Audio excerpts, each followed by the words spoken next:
بالآخر ٹرمپ کو فرصت مل گئی۔ امریکی ریاست الاباما میں آئے بھیانک طوفان کی تباہی کے ایک ہفتے کے بعد صدر ڈونلڈ ٹرمپ کو دیگر اہم مصروفیات سے فرصت ملی اور انہوں نے طوفان سے متاثرہ علاقے بیئر گھاٹ کا دورہ کیا۔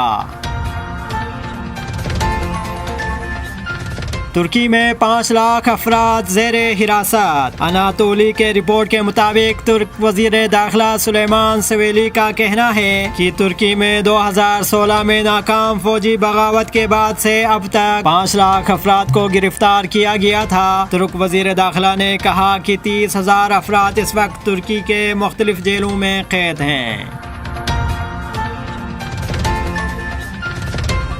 صہیونی دہشت گرد نے اسلامی مقدسات کو پیروں تلے روندا۔ غاصب صہیونیوں کا ایک دہشت گرد افسر جوتوں کے ساتھ بیت المقدس میں باب الرحمت مسجد میں داخل ہوا اور مسلمانوں کے جذبات کا منہ چڑھاتے ہوئے پوری ڈٹائی کے ساتھ ان جانمازوں کو رون ڈالا جن پر مسجد یا کعبہ شریف کی تصاویر بنی ہوئی تھی۔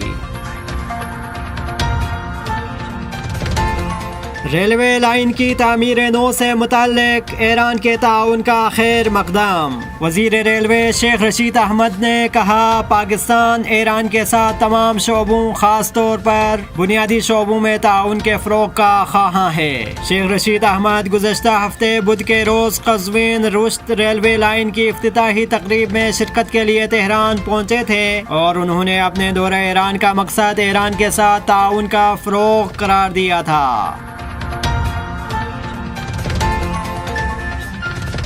وزیر اعظم عمران خان سے army chief general Qamar Javed Bajwa کی ملاقات۔ نیوز ذرائع کے مطابق وزیر اعظم آفس میں وزیر اعظم عمران خان سے army chief general Qamar Javed Bajwa نے ملاقات کی جس میں سیکورٹی صورتحال پر تبادلہ خیال کیا گیا۔ ملاقات کے دوران قومی سلامتی کے امور، اندرونی و بیرونی خطرات اور سرحدی صورتحال پر تبادلہ خیال کیا گیا۔ اس موقع پر بھارت کے جارحانہ رویے اور پاکستان کے مؤثر جواب پر بھی تفصیلی بات چیت ہوئی۔